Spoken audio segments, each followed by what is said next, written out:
Kejaksaan Agung menampik keterlibatan Jaksa Agung Burhanuddin dalam action plan yang disiapkan Jaksa Pinangki untuk mengurus fatwa MA terkait kasus Joko Chandra. Menurut Kejaksaan Agung, rencana tersebut batal karena tidak disetujui Joko Chandra.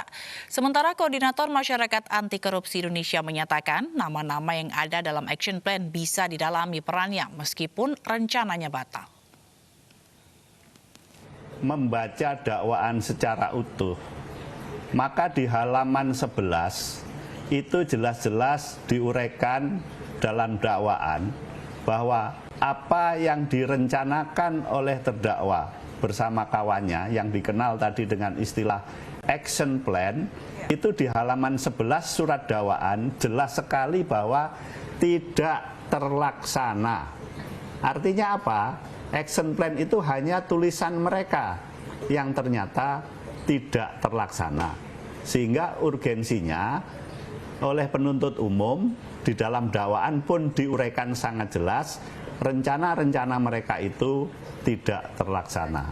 Itu Mbak. Tapi disebutkan kalau dari pihak dari MA ini menjawab surat yang disampaikan oleh Kejagung BR itu, Pak, betul tidak?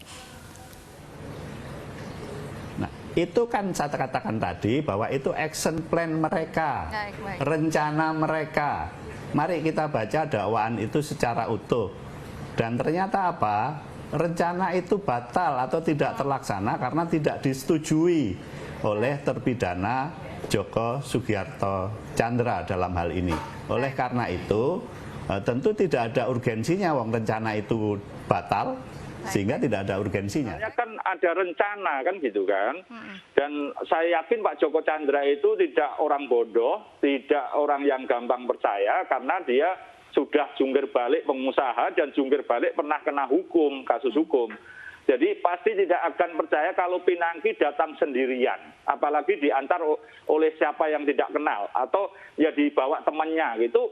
Tetap pasti nggak percaya kalau hanya Pinangki ini hanya membawa dirinya. Pasti dia ngomong bahwa di belakangnya dia atau yang bersama dia atau yang akan membantu dia itu yang punya kekuasaan.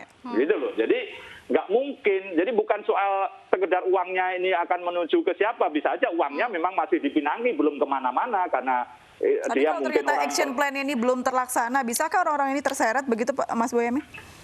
Kan dalam konteks perbuatan kejahatan itu perencanaan aja sudah dianggap selesai melakukan pidana kalau dalam korupsi. Jadi percobaan aja bisa dianggap selesai dan dikatakan dalam pemberantasan korupsi itu di pasal 2 atau pasal 3 itu kan berkaitan dengan janji. Jadi belum berupa pemberian materinya terlaksana pun, tapi kalau janji nanti kalau berhasil akan diberikan uang 10 juta US dollar misalnya, gitu sudah namanya sudah pemberian janji. Dan bagi Pinangki atau oleh siapapun pejabat penegak hukum itu sudah penerimaan janji karena sudah disepakati.